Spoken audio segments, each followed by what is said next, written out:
Hello dear student, welcome to physics नमा। आज के इस वीडियो में हम लोग JEE मेंस 2022 में फिजिक्स में आए एक क्वेश्चन को सॉल्व करेंगे।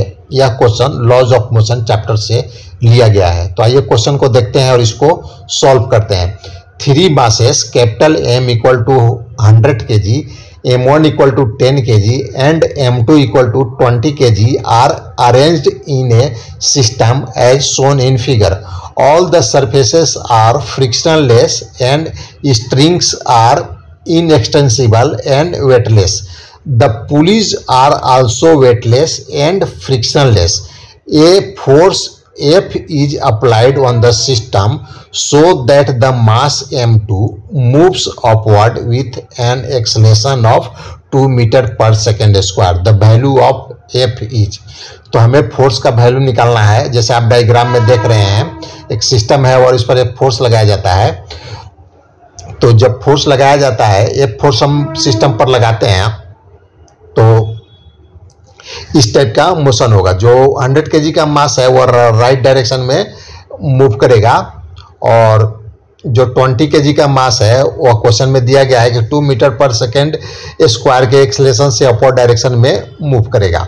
और जो 10 kg का मास है वह देखिए, 10 kg का जो मास है, 10 kg का मास वह जो 100 kg के मास है उसके ऊपर लेफ्ट साइड में मूव करेगा। ऐसा मोशन होगा। हम फोर्स F लगाएंगे तो, क्योंकि क्वेश्चन में दिया गया कि स्ट्रिंग का मास, स्ट्रिंग और पुली मासलेस है और ऑल सरफेसेस आर फ्रिक्शनलेस है। तो आइए हम लोग पहले देखते हैं कि जो 20 kg का जो ब्लॉक है उसका हम फ्री बॉडी डायग्राम बनाते हैं। तो 20 kg के ब्लॉक पर अपवर्ड डायरेक्शन में स्ट्रिंग के टेंशन के कारण, मान लेते हैं स्ट्रिंग में टेंशन T है, तो अपर डायरेक्शन में T फोर्स लगेगा और डाउनवर्ड डायरेक्शन में mg फोर्स लगेगा। तो इस मास इसका 20 है तो 20g फोर्स डाउनवर्ड डायरेक्शन में लगेगा और यह 2 मीटर पर सेकेंड स्क्वायर से अपर डायरेक्शन में मूव कर रहा है। तो हम इस जो 20 kg के ब्लॉक है उस पर न्यूटन्स का सेकेंड लॉ को अप्लाई करते हैं। तो नेट फोर्स इक्वल हो जाएगा मास और एक्सेलरेशन के प्रोडक्ट के इक्वल हो जाएगा। तो इस केस में नेट फोर्स हो जाएगा T, अपर डायरेक्शन में T है, माइनस 20g, डाउनवर्ड डायरेक्शन में 20g है। तो माइनस कर देंगे, इक्वल हो जाएगा 20 इंटू 2। 20 इसका मास हो गया और 2 एक्सेलरेशन है। तो इसको सिंप्लीफाई करेंगे तो T माइनस 20 और G का वैल्यू 10 लेते हैं तो 20 इंटू 10 इक्वल 40 हो गया। और इस तरह से हम T का वैल्यू 240 निकाल लेते हैं। 240 न्यूटन हो जाएगा टेंशन।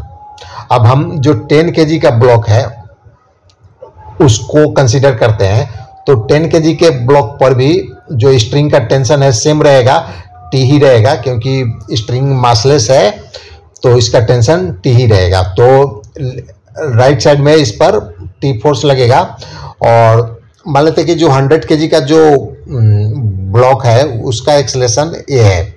F फोर्स लगाने पर उसका एक्सेलरेशन A है। तो जो 10 kg का जो ब्लॉक है उस पर सूडो एक्सेलरेशन लगेगा A, वो भी उसका जो मैग्नीट्यूड होगा वह A के इक्वल होगा। और जो 100 kg पर जो एक्सेलरेशन होगा राइट डायरेक्शन, हॉरिजॉन्टल डायरेक्शन में राइट साइड होगा और 10 kg का ब्लॉक पर लेफ्ट साइड में एक्सेलरेशन ये होगा, क्योंकि सूडो एक्सेलरेशन होता है वह अपोजिट डायरेक्शन में होता है। तो 10 kg का ब्लॉक पर जो एक्सेलरेशन है राइट साइड में है, तो सॉरी 100 kg के ब्लॉक पर राइट साइड में है, तो 10 kg का जो सूडो एक्सेलरेशन होगा वह लेफ्ट साइड में होगा। और हम acceleration of 10 kg mass 2 meter पर सेकेंड स्क्वायर है, क्योंकि जो स्ट्रिंग है इन एक्सटेंसिबल है। तो जो 20 kg का ब्लॉक का जो एक्सेलरेशन होगा सेम एक्सेलरेशन 10 kg के ब्लॉक का भी होगा। तो हम न्यूटन्स के सेकेंड लॉ को अप्लाई करते हैं यहाँ पर 10 kg के ब्लॉक पर। तो जो लेफ्ट साइड में इस पर फोर्स लगेगा वह 10A है और राइट साइड में T है और यह इक्वल हो जाएगा 10 इंटू 2। 10 मास हो गया इसका और 2 एक्सेलरेशन हो गया। तो 10A इक्वल हो जाएगा T प्लस 20 और 10A इक्वल हो जाएगा, टी का वैल्यू हम लोगों ने निकाला था अभी 240 प्लस 20, यह हो जाएगा 260। तो इस तरह से हम ए का वैल्यू निकालेंगे तो 260 डिवाइडेड बाई 10, यह हो जाएगा 26 मीटर पर सेकेंड स्क्वायर। यानी जो 100 kg का भी जो मास है उसका भी जो एक्सेलरेशन होगा वह 26 मीटर पर सेकेंड स्क्वायर होगा। सिर्फ इसका जो डायरेक्शन होगा वह राइट साइड में होगा, हॉरिजॉन्टल डायरेक्शन में राइट साइड होगा। तो अब हम 100 kg के ब्लॉक को कंसीडर करते हैं। अब इसका एक्सेलरेशन हमें मालूम हो गया और इस पर देखते हैं कि कौन कौन से फोर्सेस लग रहा है। तो 100 kg पर एक तो फोर्स राइट साइड में लग रहा है एफ फोर्स, और लेफ्ट साइड में जो फोर्स लगेगा वह एक तो फोर्स हो जाएगा नॉर्मल फोर्स होगा। जो 20 kg का ब्लॉक है वह 100 kg के ब्लॉक को टच करेगा और इस पर जो नॉर्मल फोर्स लगेगा वह एनडेस मान लेते हैं कि लेफ्ट साइड में लगेगा, और 20 kg के ब्लॉक पर जो राइट साइड में फोर्स लगेगा वह 20A लगेगा, क्योंकि जो हॉरिजॉन्टल डायरेक्शन में 20 kg का भी जो ब्लॉक का एक्सेलरेशन होगा वह ए होगा, और तो फोर्स हो जाएगा मास इनटू एक्सेलरेशन, तो 20A हो जाएगा।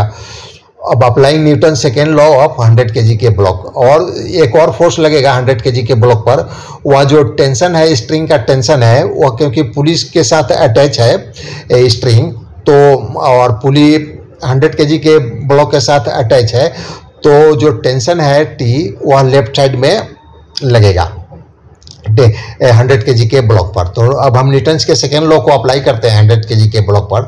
तो नेट फोर्स कितना हो जाएगा 100 kg के ब्लॉक पर, तो एफ फोर्स राइट डायरेक्शन में है तो एफ, और एन डैश लेफ्ट साइड में है तो माइनस एन डैश, और टेंशन टी भी लेफ्ट साइड में है तो माइनस टी हो गया, ये इक्वल टू 100 हो जाएगा, और f minus 20A minus 240 equal हो जाएगा 100A, और f इक्वल हो जाएगा 120A प्लस 240। तो इस तरह से हम f का वैल्यू निकालेंगे तो ये 120, और a का वैल्यू हम लोगों ने निकाला था 26 मीटर पर सेकेंड स्क्वायर, तो इसको 26 से मल्टीप्लाई कर देंगे प्लस 240, तो ये हो जाएगा f इक्वल टू 3120 प्लस 240। तो f का वैल्यू हो जाएगा 3360 न्यूटन, यानी हम जो एफ फोर्स लगाएंगे उसका वैल्यू हो जाएगा 3360 न्यूटन। तो आज का यह वीडियो समाप्त हुआ। अगर आपको पसंद है तो इसे लाइक करें, शेयर करें। Thanks for watching.